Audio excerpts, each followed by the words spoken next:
ಎಲ್ಲಾದರೂ ಇರು ಎಂತಾದರೂ ಇರು ಎಂದೆಂದಿಗೂ ನೀ ಕನ್ನಡವಾಗಿರು.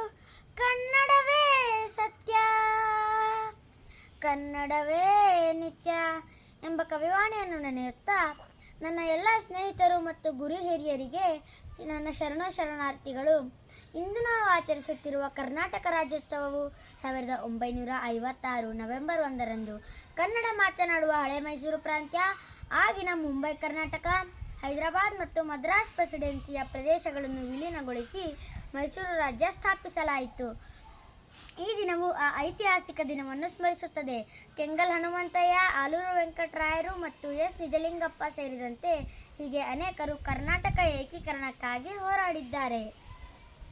ದಿವಂಗತ ಮುಖ್ಯಮಂತ್ರಿ ಡಿ ದೇವರಾಜ್ ಅರಸ್ ಅವರು 1973 ನವೆಂಬರ್ 1ರಂದು ಮೈಸೂರು ರಾಜ್ಯಕ್ಕೆ ಕರ್ನಾಟಕ ಎಂದು ನಾಮಕರಣ ಮಾಡಿದರು.